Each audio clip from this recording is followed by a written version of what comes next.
पुराण गुह्यम तम व्यास सूनुमुखिया गुरु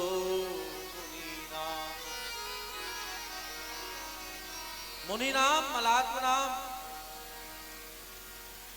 जब संसारियों के ऊपर अकारण करुणा कृपा करने की बातें भगवान ने मन ही मन विचार किया तो कैसे कल्याण होगा। भगवान का अवतार सिर्फ राक्षसों का वध करने के लिए नहीं होता है। जब जब हो ही धर्म के हानि बाढ़ घोर अभिमानी पापात्मा जीव को मारने के लिए तो भगवान का एक इशारा ही काफी है। भगवान अपने इशारा मात्र से इन राक्षसों का वध कर सकते हैं। फिर भगवान का अवतार होता क्यों है? तो संतों ने कहा प्रेम रस से करिलेन भक्ति रस प्रचार। भगवान भक्ति के रसों को बढ़ाने के लिए ही इनका अवतार हुआ करता है। भगवान के संतान होने के कारण, संतति होने के कारण जब जीव दुखी रहे तो संसार में आज भी माताएं बहनें, माता पिता गुरुजन अपने शिष्यों को, संतानों को दुखी नहीं देख सकते। पुत्रो कुपुत्रो जायते,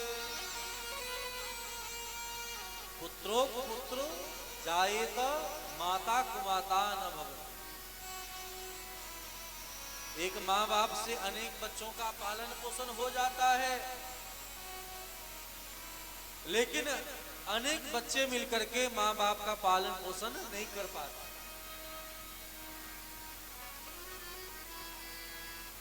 बड़ी दुविधा है संसार में, समाज में। देश तबाह है नेता से, गुरु तबाह है चेला से, और माँ बाप तबाह है बेटा से। समाज में विचार करके देखना चाहिए। लेकिन आप विचार करें कि नेता में भी अगर श्री शौनक जी जैसे नेता हो जाए। नेता किसे कहते हैं? जो नेतृत्व को राह दिखाते हैं, जो अग्रसर होते हैं और सदैव सभी को सतपथ पर चलने की प्रेरणा प्रदान करते हैं। तो नेता गलत नहीं है, हर क्षेत्र में नेता होता है। हर विभाग में ये पाया जाता है। ये प्राणी कहीं बचा हुआ नहीं, हर जगह पाया जाता है। लेकिन तत्वतः बातें इतनी ही आती है कि नेतृत्व किस चीज का कर रहे हैं। गलत आचरण करने वाले लोग भी नेतृत्व करते हैं और उनके भी खेमे में बहुत सारे लोग उपस्थित हो जाते हैं। विचार करिए। उसी प्रकार सत्कर्म करने वालों में भी नेतृत्व प्रदान करने वालों की कमी नहीं है। हम किनका अनुगमन, अनुकरण, अनुशीलन, अनुगमन करें?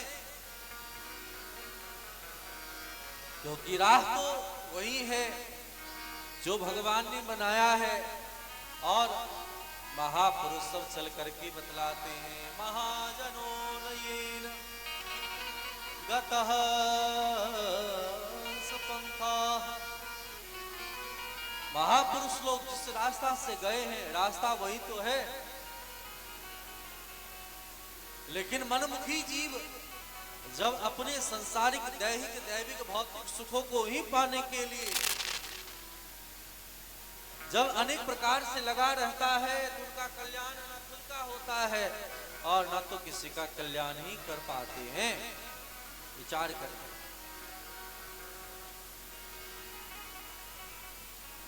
तो भगवान इस धरातल पर स्वयं अवतार नहीं लेते हैं, और अवतार लेकर के यह नहीं कहेंगे कि लो मैं अवतार ले लिया। भगवान अपने रूप को छुपा करके धरातल पर आते हैं। जैसे गुप्तचर अपना काम करके चला जाता है, उसे पता नहीं चलता है लोगों को, वैसे ही भगवान इस धरातल पर आते हैं और अनेक मानवीय लीला करके यहां से निकल जाते हैं, लेकिन अन्य जीवों को पता तक नहीं चल पाता।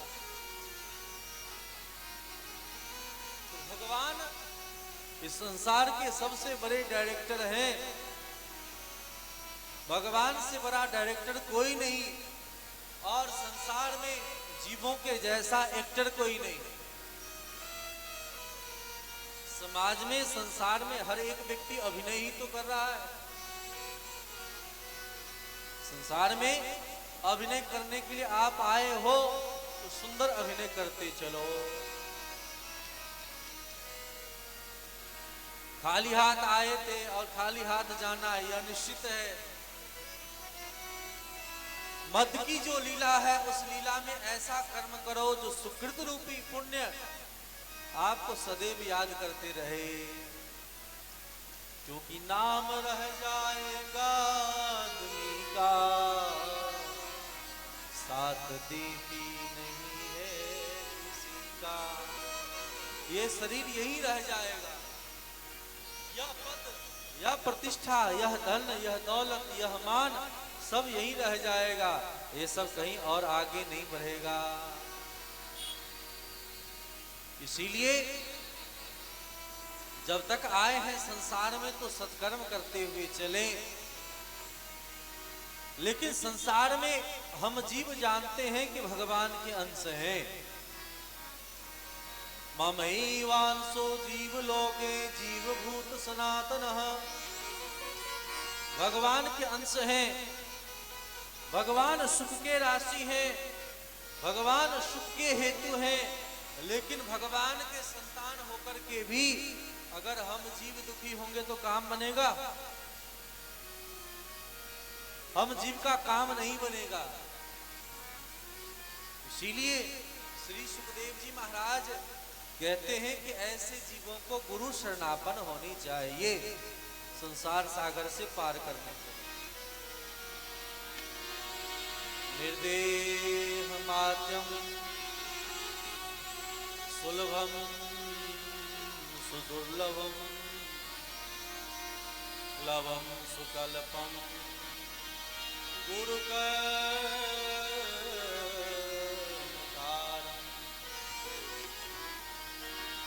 मायानुकूलेन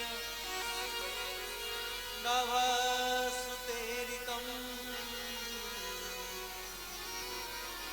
त्वमां भवामि न तरेत् आत्मा। त्वमां भवामि न तरेत् आत्मा। मानव तन को पाकर के भी जो जीव समर्थ सदगुरु के चरणाश्रित होकर के आगे नहीं बढ़ता, संसार में गुरु क्या करेंगे? जैसे संसार है और सागर भी है, तो पार करने वाले साधन भी है, नौका भी लगा है, लेकिन खेने वाला कोई ना हो, मल्लाह केवट कोई ना हो, तो आप संसार सागर से पार नहीं होते। संसार में साधन भी अनेक हैं, नियम भी अनेक हैं, व्रत भी अनेक हैं, रास्ता अलग अलग है, लेकिन जाना तो सबको एक जगह गंतव्य पर ही। ये रास्ता भले ही पांचों तरफ से आए, लेकिन तो जाना एक जगह चौक पर ही है कि नहीं?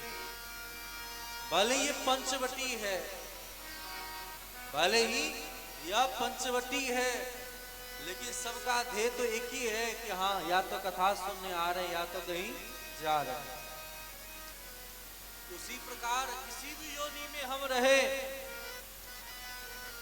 लेकिन किसी भी योनि को पाकर के भी अगर हम जीव चाहें तो उन परम पुरुष परमात्मा के प्रेम तत्व को हम जीव पा सकते हैं।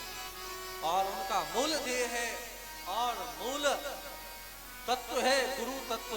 जिस गुरु तत्व को जाने बिना हम उस भाव को नहीं समझ सकते। इसीलिए हनुमान जी महाराज के सामने तुलसीदास जी महाराज ने कहा,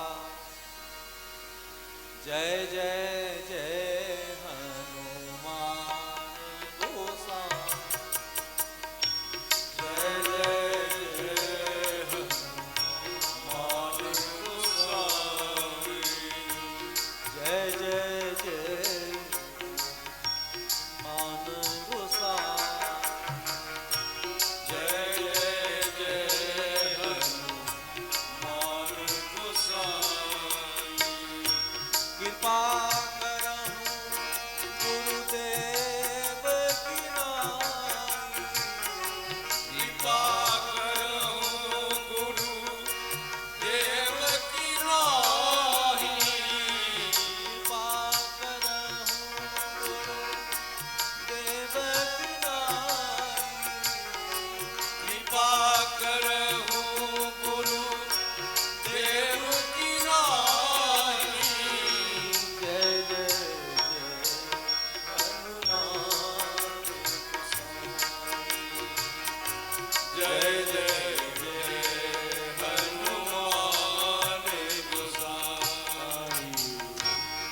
जय जय जय हनुमान गोसाई। 3 बार जय जयकार कहा। एक बार जय कहने से काम नहीं चलता, 3 बार जय करके समझा रहे हैं। हनुमान जिसने अपने जीवन में मान का मर्दन कर दिया हो,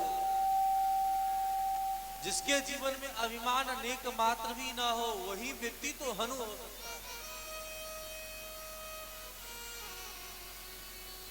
इतने बड़े बलवान होकर, गुणवान होकर के भी जिन्होंने अपने मान को भगवान के चरण कमलों को बढ़ाने के लिए बनाया है।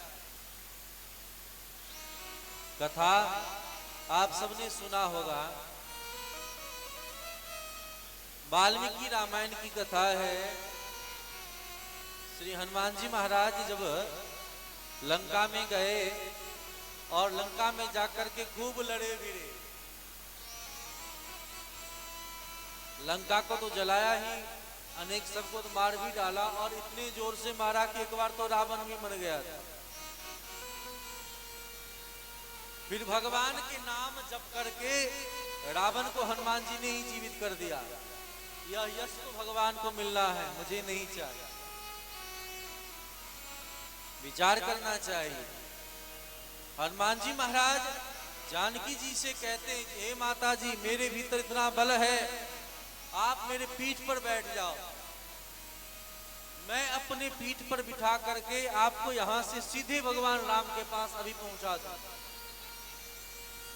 हनुमान जी ने कहा है, वाल्मीकि रामायण में पढ़ेंगे, आप मेरे पीठ पर बैठ जाओ, पवन के समान मेरा वेग है और रावण कुछ नहीं करेगा, मैं सीधे आपको पहुंचा दूंगा। दूसरे लोग होते तो कहते इसीलिए तो कौन लड़ाई झगड़ा में पड़े। जा सकते थे श्री जानकी जी, लेकिन जानकी जी कहती नहीं नहीं, अरे भगवान आए हैं इन अधर्म सात्विक लोगों का वध करने के लिए, फिर इस प्रकार अगर आप ले जाओगे तो भगवान का यश का विस्तार कैसे। तो भगवान के जो प्यारे भक्त होते हैं, अपने मान, भगवान के मान बढ़ाने में सदैव लगे रहे। आप रामायण पढ़ते हैं, रामायण में जानते हैं, जब धनुष भंग हो रहा था, उस धनुष भंग में जब किसी ने नहीं तोड़ पाया और जनक जी महाराज व्याकुल आकर के कहते हैं कि लगता है पृथ्वी वीर से विहीन हो गई, अब कहीं कोई वीर नहीं है, अब क्या होगा। जब इस प्रकार से कहा है, सुन करके लक्ष्मण जी महाराज से नहीं रहा गया और लक्ष्मण जी महाराज सीधे सिंहासन से नीचे उतर आए और नीचे उतर करके कहा, महाराज जनक आप अपनी बात वापस लो, वापस लो। जिस सभा में भगवान राम विराजमान हो, उस सभा में कोई यह बात कहने का सामर्थ्य नहीं रखता है कि पृथ्वी वीर से विहीन हो गई। आप वीर की बात करते हो, भगवान राम आज्ञा दे और दुनिया वाले कान खोल करके सुन ले, मैं चाहूं तो इस धनुष को कौन कहे उठाने की बात, पूरे ब्रह्मांड को मैं उठा करके यहां से दौड़ जाऊं। लक्ष्मण जी महाराज कह रहे हैं, क्योंकि शेष के फन पर ही तो ये पूरा ब्रह्मांड है। जैसे कुम्हारे को उठा लेता है, वैसे मैं इस पृथ्वी को उठा करके भाग जाऊं, लेकिन मैं ऐसा करूंगा नहीं, क्योंकि इस यश के भागी भगवान श्री राम है। रघुपति की रथ विमल पताका और दंड समान भयो जस जान। विचार करें, लक्ष्मण जी महाराज के बारे में सब जानते हैं कि महान क्रोधी हैं, लेकिन लक्ष्मण जी महाराज कभी क्रोधी नहीं हैं। लक्ष्मण जी महाराज के समान करुणाशील कौन मिलेगा। और दूसरी बात है कि लक्ष्मण जी आचार्य हैं, गुरु को कड़ा होना ही पड़ता है, कड़ा होना ही चाहिए। और जब तक डंडा अगर ऊंचा नहीं रहेगा तो झंडा फहराएगा। तो लक्ष्मण जी महाराज डंडा है और राम जी महाराज झंडा है।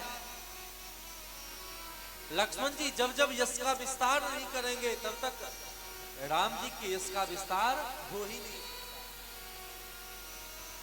तो ऐसे अकारण करुणा वर्णालय भगवान ने जीव जगत के कल्याण के लिए ही अपने आप को ही समर्पित कर दिया, गुरु के रूप में, कि आप जाओ और आप जाकर के संसार में जो हमारे भूले भटके हुए जीव हैं, ऐसे भूले भटके हुए जीव को संसार सागर से पार कराएं। बोलिए श्री सद्गुरु भगवान की जय हो। तो ऐसे अकारण करुणा वर्णालय भगवान की महती कृपा हम जीवों के ऊपर अनंत कालों से बरस रही है, बशर्ते उन रस को, उन यश को समझने की जरूरत है। जब तक उस रस को हम जीव नहीं समझेंगे, तब तक काम नहीं बनेगा। तो कल की कथा में हम सब ने भागवत की महिमा के साथ श्रवण किया कि धुंधकारी जैसे महापापी भी भगवान की लीला कथा सुनता है तो कल्याण हो जाता है। अगर कोई श्रद्धा भक्ति प्रेम से अगर सद आचरण करे तो उनका कल्याण नहीं होगा, उनका निश्चित कल्याण हो जाएगा। तो हम सबके जीवन में जितने भी भ्रांतियां हैं कि हम क्या करें क्या ना करें, क्या सोचें क्या विचारें, इन सभी बातों को समझाने के लिए ही भगवान ने ग्रंथ के रूप में अपने आप को अवतार कराया है। तेने अंगवांगमयी मूर्ति प्रत्यक्षा वर्तते हरे। प्रत्यक्ष भगवान ही ग्रंथ के रूप में अवतार ग्रहण करते हैं और उन्होंने अवतार लिया। इसी कलयुग में, कलयुग जो प्रारंभ हो रहा था, इसी कलयुग के प्रारंभ में ही भगवान नारायण के ब्रह्मा, ब्रह्मा के वशिष्ठ, वशिष्ठ के शक्ति, शक्ति के पराशर और पराशर के यहाँ वेद व्यास के रूप में भगवान का अवतार होता है। बोलिए व्यास भगवान की जय हो। दो नदी के मध्य प्रकट हुए, इसलिए इनका नाम द्वैपायन। वेदों का विस्तार किया, इसलिए वेद व्यास। और उन्हीं के ज्ञान को पाकर के आज भी संसार में उस ज्ञान को लोग फैला रहे हैं, ज्ञान का विस्तार कर रहे हैं। और ज्ञान की विस्तार करने के क्या कारण ही आज भी गुरु पूर्णिमा हम लोग व्यास जी के नाम पर ही मनाते हैं। व्यास जी का जन्म आषाढ़ मास पूर्णिमा के दिन हुआ था। इसीलिए उनके नाम पर ही गुरु पूर्णिमा उत्सव हम लोग मनाते हैं। बोलिए व्यास भगवान की जय हो। ऐसे व्यास भगवान अवतार लेकर के लोगों के कल्याण के लिए ही एक वेद का 4 भाग कर दिया, 17 पुराण बनाए, महाभारत बनाए, इतिहास बनाए। लेकिन इतना बनाने के बाद भी जब इनका मन संतुष्ट नहीं हुआ, प्रसन्न नहीं हुआ, मन में विचार करने लगे मुझे क्या करना चाहिए, क्या नहीं करना चाहिए, और इतना कहने मात्र से इनके सामने नारद जी का आगमन होता है। और नारद जी ने इन्हें बतलाया है कि हे व्यास जी, आपने जीव जगत के लिए, लोगों को सुख पहुंचाने के लिए बहुत सारा साधन बतलाया है, साधन किया है। संसार में अपने इंद्रियों को तृप्त करना ही बहादुरी नहीं है। जब जीव अपने इंद्रियों को दिन रात खाने पीने पहनने सोने आहार निद्रा वही मैथुनंच समान मेतद तस्वी समाना, जब इसमें ही पड़ा रह जाएगा तो इससे आगे का काम कैसे कर पाए। 84 लाख योनियों में रहने वाले अनेक जीव जंतुओं को भी जो कर्म नहीं करता है, ऐसे कर्म नहीं करने वालों को भी भोजन मिल जाता है, वस्त्र मिल जाता है। क्या बिना साधन के ये प्राप्त नहीं होगा? विचार करिए। जब दांत नहीं तब दूध दयो, जब दांत भया तो और कछु दई हो। जब दांत नहीं होता है उससे पहले ही बच्चों को खाने पीने के योग्य, विचार करिए, मां के स्तनों में दूध आ जाता है। भगवान अगर क्षीर सागर में ना होते तो बतलाओ दूध सप्लाई कौन करता। और जैसे ही संतान सब कुछ खाने पीने लगता है, दूध अपने आप बंद हो जाता है। कहीं ना कहीं संचालन और संतुलन करने वाले भगवान हैं कि नहीं? तो जब दांत नहीं तब दूध दयो, जब दांत भया और कछु दई हो। जब मुर्गन को मिलत है लकड़ी कपड़ा आग, फिर हम जीव नाहक क्यों परेशान हो कि हमें कुछ प्राप्त नहीं हो रहा है। इस प्रकार से भगवान ने सुंदर बातों को बताते हुए नारद जी को भेजा है। और नारद जी ने दिव्य चतुश्लोकी भागवत सुना करके वेद व्यास जी से कहा कि व्यास जी महाराज, जब तक आप भगवान को याद करके लोभ से भगवान की सेवा पूजा बंद नहीं करेंगे, तब तक यह प्रेम नहीं कहलाएगा। ध्यान देंगे, जब हम जीव किसी तीर्थाटन में जाते हैं, भगवान की सेवा आराधना करते हैं, तो बदले में क्या चाहते हैं? भगवान की सेवा पूजा छोड़ करके, भगवान की आराधना छोड़ करके भगवान से हम मांगने लगते हैं। विचार करिए, आपके पास सेवक हो, काम करता हो और बदले में पैसा लेता हो, तो क्या उसके प्रति प्रेम बना रहता है?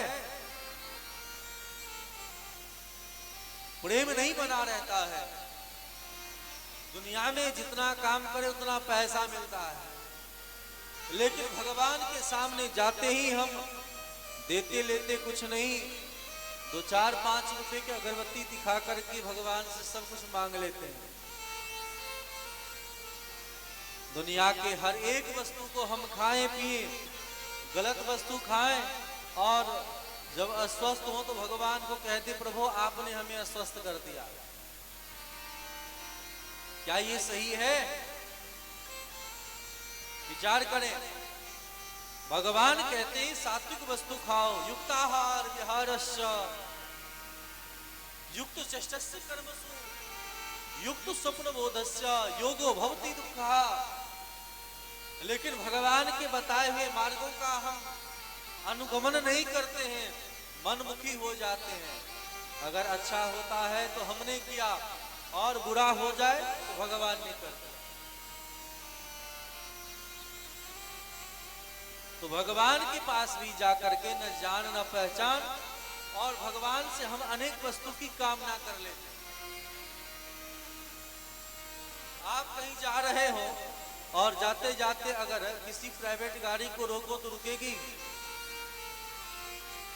गाड़ी रुकेगी? नहीं रुकेगी। उल्टे खरी खोटी भी सुनना पड़ेगा। गाड़ी वाले भी कहेंगे देखो तो कैसा पागल है, बिना पूछे रोक रहा है। ये पब्लिक गाड़ी नहीं है पब्लिक के लिए। उसी प्रकार जब हम आप किसी देवालय मंदिर में जाते हैं तो भगवान से जान पहचान करते नहीं है, कोई परिचय करते नहीं है, और जाते ही मांगने लगते हैं, अरे महाराज मुझे ये चाहिए, मुझे धन दे दो, मुझे बल दे दो, मुझे विद्या दे दो, दुनिया भर के संपदा मुझे दे दो, और दुनिया के लोगों को दुखी कर दो। रामावतार में धनुष किसी से नहीं टूटा, पता है क्यों? धनुष इसलिए नहीं टूटा, जो भी राक्षस अथवा जो भी राजा महाराजा जाता था सब कहता था हमसे टूटे तो टूटे, नहीं तो उससे भी ना टूटे, उससे भी ना टूटे, उससे भी ना टूटे। और सब राजा एक दूसरे का शपथ देवी देवताओं के नाम पर देख दिया, हम तोड़ दे तो ठीक है, लेकिन हम ना तोड़े तो उससे भी ना टूटे। और यही कारण है कि किसी राजा महाराजा से नहीं टूटा। और क्या था? जो बलवान थे, जो मन में अहंकार लेकर के चलते थे कि मैं तो तोड़ ही दूंगा, उन सबके हाथों से नहीं टूटा। किसके हाथ से टूटा? जो अहंकार में नहीं है, जो धनुष को जाकर के प्रणाम करता है, सिर नवाता है। और राजा महाराजा तो अहंकार में जाता था। तो अहंकारी जीवों को कुछ प्राप्त नहीं होता है, अहंकारी जीवों को हानि ही हानि होती है। तो कहीं कहीं अहम भाव का त्याग करके जब कोई व्यक्ति आगे बढ़ता है तो काम होता है। तो जगत नियंता भगवान वेदव्यास ने ही इस संसार सागर में अवतार लेकर के जीवों के कल्याण के लिए एक ग्रंथ का रचना कर रहे हैं, जिसका नाम है श्रीमद् भागवत महापुराण। बोलिए श्रीमद् भागवत महापुराण की जय हो, भागवत महापुराण की जय हो। ऐसे गणेश जी महाराज के माध्यम से श्रीमद् भागवत महापुराण की रचना हो। आज ध्यान देंगे, आज तक जितना पुराण बना है सभी पुराणों में देवी देवता का नाम दिया। आज पद्म पुराण है, स्कंद पुराण है, गरुड़ पुराण है, विष्णु पुराण है, देवी पुराण है। यह सब किसी न किसी देवी देवता के नाम पर है, यानी किसी न किसी इष्ट परक है। ये राम जी का है, ये कृष्ण जी का है, ये शंकर जी का है। लेकिन भागवत एक ऐसा ग्रंथ है जहां किसी देवी देवता का नाम नहीं है। भागवत में किसी देवी देवता का नाम ही नहीं दिया। नाम देने से विवाद बढ़ता है, अरे उनका नाम आ गया परिचय में, मेरा नाम ही तो नहीं आया। और उसी नाम को लेकर के प्रत्येक व्यक्ति आपस में ईर्ष्या द्वेष कर लेते हैं कि मेरा नाम नहीं हो रहा है, उनका नाम हो रहा है। मेरी पूछ खत्म हो गई, उनकी पूछ क्यों बढ़ गई? और पूछ की लड़ाई आज से नहीं है, पहले से ही है। लंका में ही जब हनुमान जी गए तो दुष्ट राक्षस लोगों ने कहा कि इनकी पूछ ही जला दो। क्या करो? पूछ को ही जला दो। जितने भी दुष्ट लोग हैं, दुष्ट लोग आपसे नहीं जलते हैं, आपकी प्रतिष्ठा से जलते हैं। यहाँ इनकी प्रतिष्ठा कैसे हो रही, इनकी पूछ क्यों हो रही? आपने हाथी को आते देखा है। जब हाथी गांव में आता है तो कुत्ते सब भूखना प्रारंभ कर देते। तो किसी पत्रकार ने जाकर के कुत्ते से पूछा कि तुम लोग क्यों भौंकते हो? हाथी को देख करके कुत्ता सब भौंकता है। पत्रकार ने पूछा कुत्ते से कि क्यों भौंकते हो? तो कुत्ते ने कहा कि मुझे इस हाथी से कोई बैर विरोध नहीं। जब हाथी से बैर विरोध नहीं है तो भौंकते क्यों हो? तो कुत्ते ने कहा मुझे इन लोगों को देख करके जलन होता है। बोले किन लोगों को? बोले ये जो हाथ जोड़े हुए हैं, ये जो हाथ जोड़ करके हैं, इनको देख करके मुझे जलन होता है। मेरे भी 4 पांव और इसके भी 4 पांव, यही अंतर है। मैं छोटा हूं, ये बड़ा है, लेकिन मैं रात्रि भर जग करके पहरा देता हूं, फिर भी मुझे लोग डंडा मारते हैं। और ये आते हैं तो गणेश जी महाराज कोई फल देता है खाने के लिए, कोई कुछ वस्तु देता है खाने के लिए, सब हाथ जोड़ करके खड़ा है। तो समाज में जब कभी आपकी प्रतिष्ठा बढ़ेगी, लोग समाज के लोग मान्यता देने लगेंगे, तो 10 लोग विरोधी स्वाभाविक हो जाएंगे। क्योंकि अच्छे का ही तो बुराई होता है कि नहीं? आपसे किसी को दुश्मनी नहीं है, लेकिन आपके सामने 10 हाथ जोड़ करके खड़े हो जाए तो 10 बैर विरोध करने वाले भी प्रकट हो जाए। इसीलिए जब कोई बैर विरोध करे तो समझो मेरा भी कुछ नाम हो रहा है। बोलो राधे राधे। राधे राधे। जब तक विरोधी नहीं है तब तक आप कुछ नहीं हो। भगवान वेदव्यास ने आज जिस पुराण को रचा है उनका नाम है भागवत। भागवत में 4 अक्षर हैं, भागवत,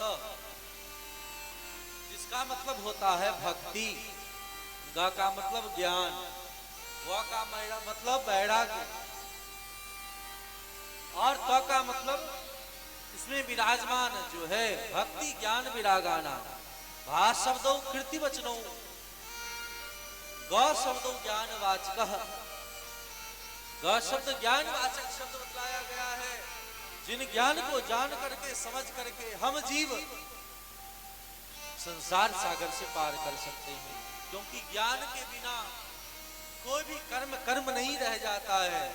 आप कर रहे हैं कर्म, लेकिन वह अकर्म और विकर्म बन जाता है। लेकिन करना है सत्कर्म। कर्म वही है जो बंधन से मुक्त करा देता है, स्वतंत्र कर देता है। ज्ञान वही है जो आपको भगवान से जोड़ देता है। सा विद्या विमुच्यते। लेकिन जब जीव इस प्रकार से सदाचरण नहीं करता है तो दुखी हो जाता है। ऐसे भागवत महापुराण को लेकर के वेदव्यास महाराज भगवान के पास गए और भगवान के चरण कमलों में सौंप दिया। महाराज, ये भागवत है, इसे आप सांगोपांग पढ़ करके हस्ताक्षर कर दें। भगवान ने सुना और कहा कि क्या है? तो श्री व्यास जी कहते हैं भगवता प्रोक्तम भागवतम। हे महाराज, आपने जो आज तक उपदेश दिया है जीव जगत को कल्याण के लिए, वही यह संस्कृत ग्रंथ है, आपका ही रूप है।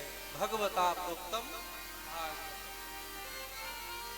इसमें कोई पक्ष निष्पक्ष नहीं है, यह सबके लिए है, सभी मतों के लिए है, सभी पथों के लिए है, सभी पंथों के लिए इस प्रकार का ज्ञान का वर्णन किया गया है। बोलिए भक्त वत्सल भगवान की जय हो। सामने राधा रानी विराजमान थी और राधा रानी ने कहा कि महाराज क्या लाए हो? वेदव्यास जी ने कहा यह कुछ और नहीं, यह आपका ही कहा हुआ जो वचन है, भक्तों के ऊपर आपकी अकारण करुणा कैसे बरसती है। जैसे किसी माँ को कहना नहीं पड़ता है कि बच्चों को करुणा करो, करुणा सिखाया जाता है। बच्चे के जन्म के साथ ही माँ का भी जन्म होता है, और माँ का मतलब मातृत्व का जन्म होना। माँ अपने बच्चे के दर्द को नहीं समझ पाती, नहीं भूल पाती, उनके दर्द को बर्दाश्त नहीं कर पाती है, इसीलिए तो माँ कहा है। तो राधा आसक्ति बिना न कोई श्यामल दर्शन पावे, आराधन कर राधे राधे कान्हा भागे आप। तो ऐसे वेद व्यास जी महाराज ने भागवत कथा के माध्यम से यहाँ दिव्य बातें कह रहे हैं राधा रानी से। भगवत्या प्रोक्तम भागवतम। राधा रानी ने कहा कि मैं कैसे मान लूं, ये मेरा कथा है, मेरी बातें हैं।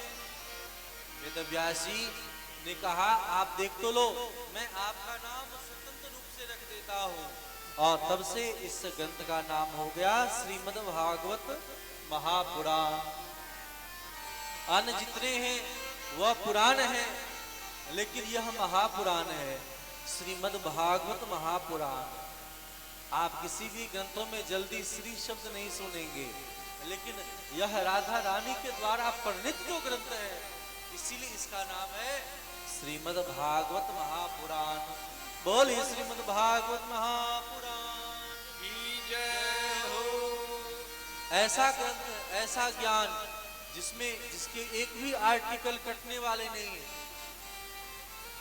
संसार में जब कभी नियम बनता है और नियम बंधनों को जब जीव समझता है, तो उनमें हर एक बात मानने योग्य नहीं होती। कानून में बहुत बातों को माना जाता है और बहुत नियमों को काटा जाता है, और बार बार संशोधन होता है।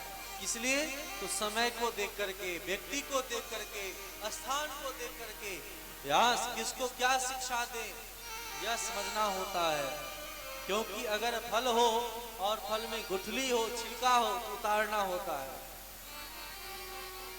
लेकिन यह ऐसा ग्रंथ है जिस ग्रंथ में न तो छिलका है न गुठली है। बोले अन्य किसी ग्रंथ में देवी देवता पर बातें कही जाती है, ये अनेक इष्टों के लिए है, जो जिस प्रकार के उपासक हैं उनके लिए वर्णन किया जाता है। लेकिन भागवत एक ऐसा ग्रंथ है जहां किसी के लिए विशेष करके नहीं कहा करके सबके लिए समान एक रास्ता, एक मत, एक पथ उनके लिए बतलाया है।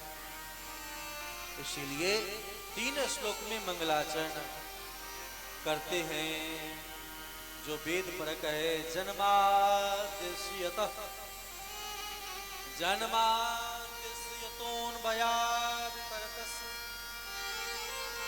चार्थे सविज्ञः सुराः तेने ब्रह्म हृदय आदि कवये मुह्यन्ति सूर्यः तेजो वारिमदां यथा विनिमयो यत्र त्रिसर्गो मृषा दाम्ना स्वेन सदा निरस्तकुहकं सत्यं परं धीमहि। नमस्कारात्मक मंगलाचरण में भी केवल भगवान को सत्य रूप से ही संबोधित किया है, सत्यम परम धीमहि। अस्मिस्वस्य यतो यस्मात् जन्म स्थिति संगमः अस्मिस्वस्य यतो यस्मात् जन्म स्थिति भंगमः। जिनकी इच्छा मात्र से ही संसार का सृजन होता है, पालन होता है, संग्रहण होता है, जिनकी माया को देख करके बड़े बड़े देवी देवता, अमलात्मा, मुनि, महात्मा सब मोहित हो जाते हैं, जिनकी कृपा से ही तेजो वार मृदाम यथा विनिमयो, यह संसार मिथ्या होते हुए भी सत्य प्रतीत होता है, जिनकी कृपा को स्वीकार कर लेने से दैहिक, दैविक, भौतिक तीनों तापों से जीव छूट जाते हैं। ऐसे संसार के नियंता भगवान सत्य स्वरूप के चरण कमलों का हम लोग ध्यान करते हैं। बोलिए सत्य स्वरूप भगवान की जय हो। यह इसीलिए आचार्यों ने अनेक इष्ट परक इन कथा की व्याख्या को किया है। सूर्य परक, गणेश परक, राम परक इन बातों को कहा है। तो नमस्कार मंगलाचरण में रामकृष्ण किसी का नाम नहीं दिया। दूसरे श्लोकों में कहते हैं धर्म प्रोजित कैतवोत्र परमो निर्मत्सरा नाम सता वेद्यम वास्तव मत्र वस्तु शिवदम तापत्र्यो न मूलनम श्रीमद्भागवते महामुनिकृते किंबा परैरीश्वरः सत्यो हृदयवृद्धतेऽत्र पृथ्वी सोऽशोभी सतच्छनात्। व्यास जी ने भागवत के दूसरे श्लोक में कहा है अभी तक जिस धर्म को हम आप जानते थे वह धर्म हमको आपको स्वर्ग की संपदा दिखाता था कि तुझे स्वर्ग मिल जाएगा, स्वर्ग मिल जाएगा, स्वर्ग मिल जाएगा। लेकिन विचार करिए ये स्वर्ग लेकर के आप करेंगे क्या? स्वर्ग लेकर के आप क्या करेंगे? कुछ देर के लिए अगर कोई भौतिक सुख दे भी देता है फिर भी सुख तो जितना घर में मिलता है वह कहीं भी नहीं मिल सकता। तो यह स्वर्ग नहीं चाहिए। धर्म जित गए बहुत परमो, जहां मोक्ष भी पाने के लिए नहीं कहा है, मोक्ष भी कुछ और नहीं है, या मोक्ष भी तो जीव को बंधन में ही डालने का काम करता है। धर्म प्रोजित कहते वो तो परमो, ये कपट है। हम भगवान की सेवा पूजा करके बदले में मुक्ति चाहते हैं, लेकिन भगवान के भक्त मुक्ति भी नहीं चाहते हैं, मुझे मुक्ति मिले।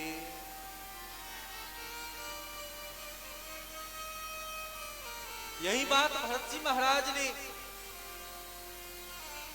गंगा महारानी से वरदान मांगा। अरथन धर्मन काम रुचि गति न चहो निर्वाण, जन्म जन्म रति राम पद यह वरदान नया। मुझे कुछ नहीं चाहिए, ना तो अर्थ चाहिए, ना तो धर्म चाहिए, ना तो ज्ञान चाहिए, ना मोक्ष चाहिए। हे प्रभु अगर देना ही है तो अपने चरण कमलों की भक्ति मुझे दे। भक्त्या तुष्यति केवलम, और भक्ति जब जीव स्वीकार कर लेता है तो मोक्ष तो उसके पीछे पीछे डोलता है। जब हम जीव जब खेती करते हैं तो अन्न के लिए खेती की जाती है, भूसा फ्री में मिलता है कि नहीं मिलता है? उसी प्रकार आप भगवान की सेवा पूजा करें तो कुछ मांगे नहीं, प्रभु हमको धन हो जाए, हमको पुत्र हो जाए, हमको नौकरी मिल जाए, हमारे बच्चे परीक्षा से पास कर जाए, आदि आदि, किसी की ब्याह हो जाए, यह सब मांगने की जरूरत नहीं है। भगवान से प्रेम हो जाएगा तो सब वस्तु अपने आप ही आ जाए। हम मोक्ष हमें मिल जाए, मोक्ष भी नहीं चाहते हैं। मोक्ष क्या है? यह है सोने का जंजीर। अगर किसी जेलर के पास जाए, जेल में कोई बंद था, हथकड़ी लगा हुआ था, जेलर को कहा महाराज बड़ा कष्ट हो रहा है, जंजीर से बंधे हैं। तो जेलर ने कहा कि देखो मैं तुम पर खुश हूं, ये कर सकता हूं कि मैं लोहे के जंजीर हटा कर सोने का जंजीर पहना देता। लोहे का जंजीर हटा करके सोने का जंजीर पहना सकता। विचार करिए, यह बंधन है कि मुक्ति है? यह तो और बहुत बड़ा बंधन है। लोहे का जंजीर पहन के तो जा भी सकते, क्योंकि चैन पहन करके जो लोग जाते हैं बेचैन तो होते ही हैं कि नहीं होते? जो जितना बड़ा व्यक्ति है उतना निकलने में भी डर, न तो खाने का ठीक, न तो पीने का ठीक, न तो पहनने का ठीक, न तो जाने का ठीक। अरे 2 4 10 जब गार्ड होंगे तब तो बाहर निकल सकते हैं। मठ मंदिर आदि धार्मिक स्थलों पर भी जाने में जिन्हें बार बार संकोच होता हो, ऐसे बड़ा बन करके क्या लाभ? बड़ा बनने में लाभ है? बड़ा बनने में हानि ही हानि है। इसलिए जितना छोटा बन के रहेंगे उतना लाभ है। आप अपने मन को, अपने विचार को सदैव बच्चा बना करके रखें, छोटे बन करके रहें। आज कोई छोटा होना नहीं चाहता है, मनुष्यता हमारे भीतर में तो आई नहीं और भगवान बनने चले। आज दुनिया में हर होर मचा हुआ है भगवान बनने का कि हम भगवान बन जाए, हमारी जय जयकार हो। और जो जय जयकार जबरदस्ती कराते हैं उनकी क्या हाल क्या गति होती है सब जान। इसीलिए जहां तक हो सके तो जैसे ही जिंदाबाद जिंदाबाद होने लगे तो समझ जाओ कब मरोगे कुछ पता नहीं। जो जनता जिंदाबाद कहती है उसे तत्काल पीछे करने में भी समय नहीं लगता है। अगर किसी के अनुकूल चलो तो ऐसा करता है।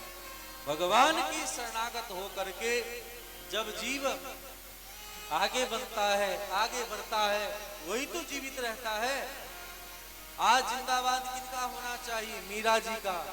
जिंदाबाद होना चाहिए नरसिंह मेहता की, जो नरसिंह मेहता को आज भी पद पदावली के माध्यम से जीवित करके रखा है। अरे जिंदाबाद विद्यापति जी की हो, जो आज भी उनके नामों को लोग याद रखा है। नहीं, समाज में हम ऐसा उत्कर्ष करके चले, ऐसा काम करके चले जिससे हम सबका काम बन जाए। बोले राधे राधे राधे राधे। तो भगवान व्यास ने इस प्रकार से कहा कि स्वर्ग भी और मुक्ति भी नहीं चाहिए, तो मुक्ति से परे जो कथा है वह प्राप्त कराता है। कथा को कौन समझेगा? जो निर्मत्सर होंगे। निर्मत्सरा नाम सता मत्सरति। मत्सरता क्या है? दूसरे के उत्कर्ष को देख करके, दूसरे के प्रतिष्ठा को देख करके जब मन दुखी होने लगे तो समझिए कि आप भगवान की भक्ति नहीं कर सकते। इसीलिए किसी के वस्तु वैभव को देख करके ललचाए नहीं और अपने मन को उलझाए नहीं, तभी आप तापत्रय उन्मूलनम, तापत्रयोन्मूलन हो सकते। श्रीमद्भागवते महामुनि कृते किंबा परिणीश्वरः साध्यो हृदि बड़ो दतयत पृथ्वी सुशोभित दक्षिणा। भगवान वेदव्यास जी ने जिन कथा को लिखा है, कहा है, चर्चा किया है, उन कथा को समझने मात्र से जीव के हृदय में भगवान आ जाएंगे। भगवान सिर्फ मंदिरों में नहीं होते हैं, भगवान सिर्फ तीर्थों में नहीं होते हैं, भगवान हम सबके हृदय में होते हैं। और जब भगवान हृदय में होते हैं तभी तो भगवान मूर्ति में और भगवान फोटो में दिखाई पड़ते हैं, अन्यथा भगवान वहां होते तो सबको दिखाई पड़ते, लेकिन सबको भगवान नहीं दिखता है। भगवान सबको दिखता है? सबको नहीं दिखता है। जिनके भीतर जिस मात्रा में श्रद्धा है वही भगवान की लीला कथा में जुड़ जाता है। इसीलिए गुरु शरणापन होने के बाद ही तो जीव अपने स्वरूप और भगवान के स्वरूप को समझता है। पहले पंच संस्कार से दीक्षित होकर के मंत्र दीक्षा स्वीकार करता है और फिर भगवान की सेवा करते करते 5 प्रकार से भगवान की सेवा की जाती है। 5 रस हैं। 5 रस कौन कौन है? ध्यान देंगे। पहला है शांत रस। भक्ति में प्रायः हम सब पूजा सेवा करते हैं तो किस भाव से करते हैं? भगवान है, और भगवान के सामने हाथ जोड़ करके खड़े हो जाते हैं, वंदन करते हैं। भगवान ही ईश्वर है, यह है शांत भाव। दूसरा है वात्सल्य भाव। भगवान हमारे बच्चे हैं, जैसे बच्चों का बहुत ख्याल करना पड़ता है समय समय से, वैसे भगवान के प्रति भी यही भाव है। भगवान के प्रति यह भाव रखना हो। वैसे ही जिनको मानते हैं उनके प्रति भी भाव रखना होता है।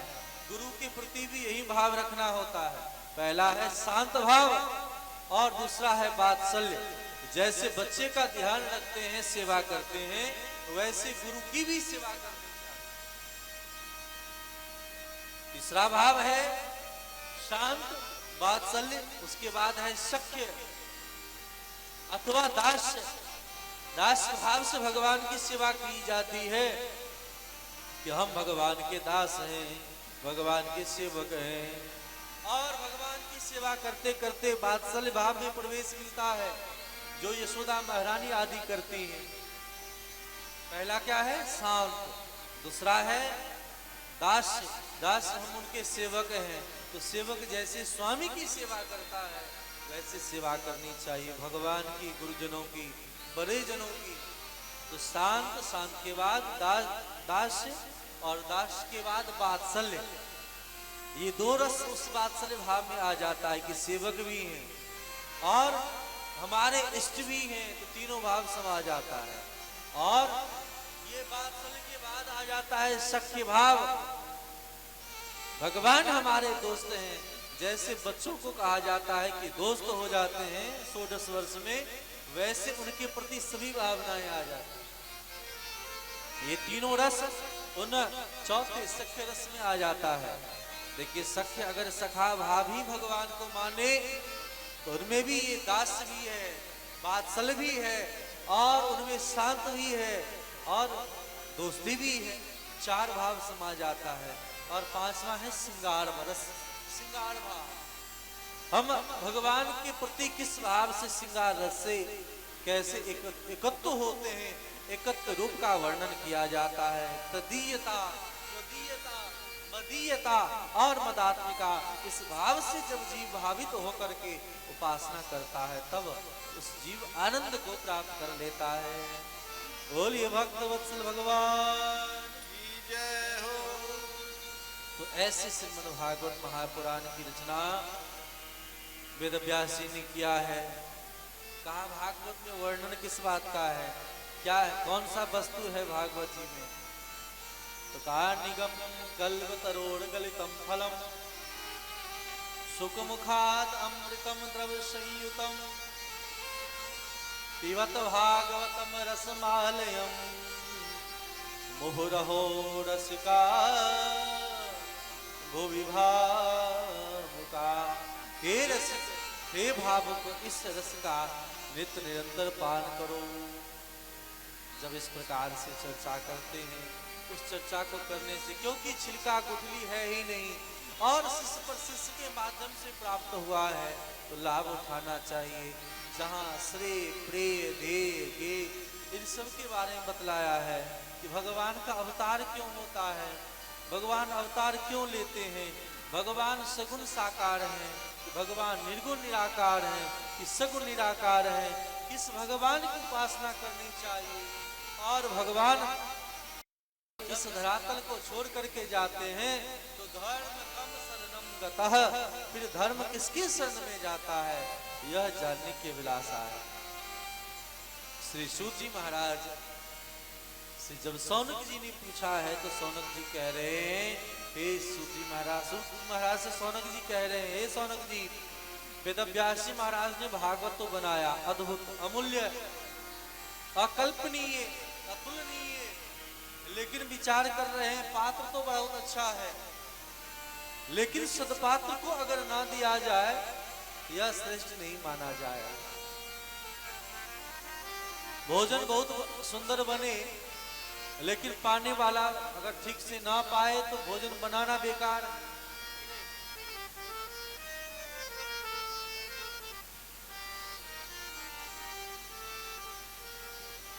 भोजन भी सुंदर बना हो और खाने वाले भी बड़े विचारवान सब बैठे हों, और परोसने वाले अगर ऐसे वैसे हो जाए, जो स्वयं 2 रोटी खाता हो तो क्या खिलाए, ध्यान दे। अगर कोई खाने वाला बैठ जाए और जो स्वयं 2 रोटी खाता हो, वह क्या खिला सकता है? भोजन सुंदर भी बने तो वह तो खुद 1-2 रोटी दे, वही काफी हो। और खिलाने वाला चतुर ना हो तो खाने वाला कहाँ पाएगा। भोजन अच्छा भी ना बने लेकिन खिलाने वाला चतुर हो तो प्रेम से खिला ही देता कि नहीं खिला देता। भोजन ठीक ना भी बना हो लेकिन परोसने वाले की चतुराई है कि प्रेम से खिला ही देता है। उसी प्रकार वेदव्यास जी महाराज भोजन बनाने वाले हैं। भगवान के भक्ति रूपी, भगवान के अवतार रूपी 24 अवतार को कथा लिख लिख करके भर दिया। लोगों के सामने परोसने वाले की अभाव है। भगवान के अवतार व्यास जी तो भगवान ने लिखा लेकिन परोसने का काम कौन करे। आप सब जानते कि होटल में भोजन जब कोई करने के लिए जाता है तो भोजन खाने के लिए नहीं जाता है। होटल का भोजन अच्छा नहीं होता है। भोजन घर का ही अच्छा होता है। वहां परोसाई देखने के लिए लोग जाते हैं कि नहीं। आपके पैसे को लेकर के ही जब वहां खिलाने वाला वेटर आता है और बड़ा अदब से पूछता है क्या चाहिए सर, सर कहने मात्र से लोग गदगद हो जाते हैं। बोलो राधे राधे।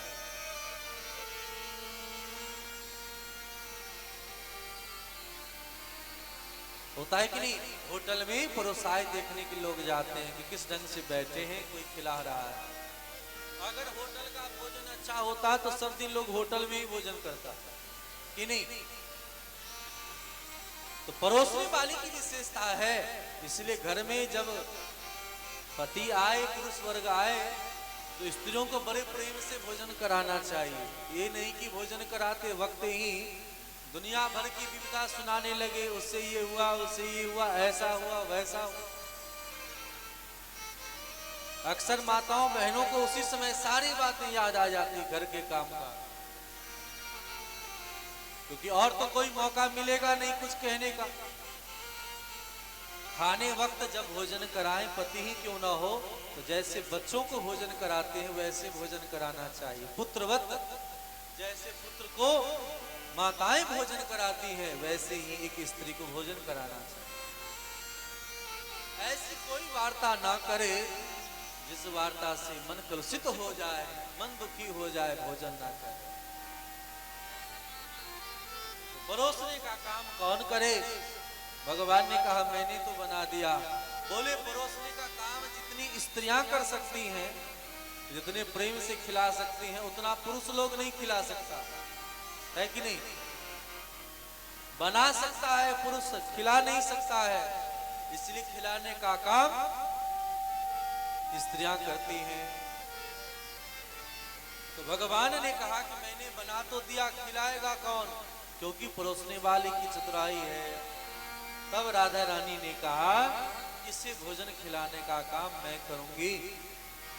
और वही राधा रानी सुखदेव बनकर के अवतार लेती हैं।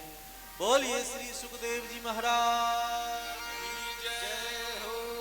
ध्यान देंगे राधा रानी ही श्री सुखदेव जी महाराज हैं और वही आकर के कथा को परोस रहे हैं।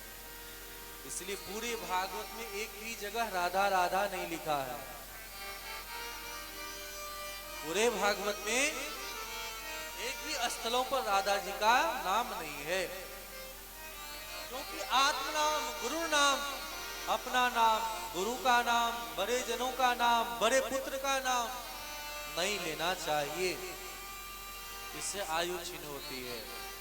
अपना नाम भी नहीं लेना चाहिए बार बार, और पति का नाम, गुरु का नाम, बड़े पुत्र का नाम, श्रेष्ठ जनों का नाम भी नहीं लेना चाहिए। लेकिन आवश्यकता पड़े तो ऐसा नहीं कि भगवान का नाम हो तो भगवान का नाम भी ना लो। एक माताएं आरती गा रही थी, ओम जय मुन्ना के बाप हरे, मुन्ना के बाप हरे। हम लोगों ने पूछा कि ये मुन्ना बीच में कहां से आ गया, मुन्ना ढक्कन। तो पता चला उनके पति का नाम जगदीश।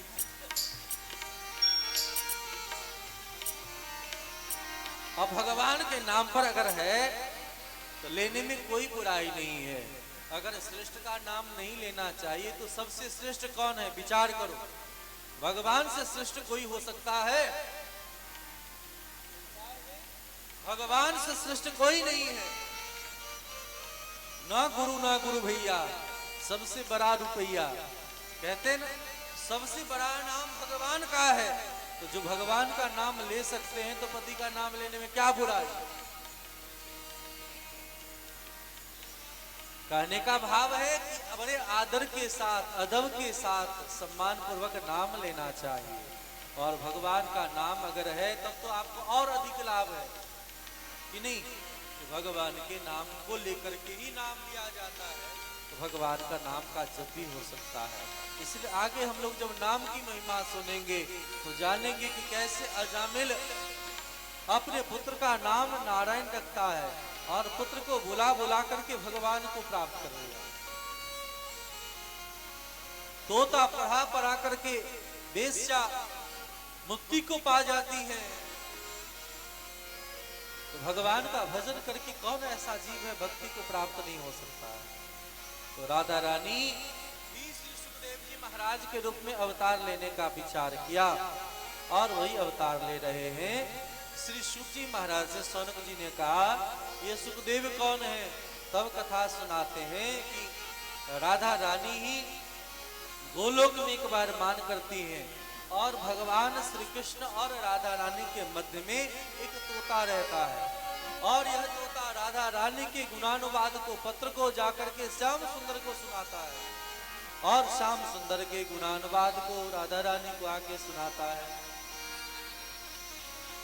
जब इन दोनों ने अवतार लेने का विचार किया है धरातल पर, तो भगवान ये लीला सुख ने ही कहा, महाराज मैं कहां जाऊं, मैं यहां से किसी कहां अवतार लूंगा। और उनके वचनों को सुन करके ही आज भगवान ने इन्हें अवतार लेने के लिए प्रेरणा प्रदान करी है और उस प्रेरणा को पा करके सब गदगद हो रहे हैं।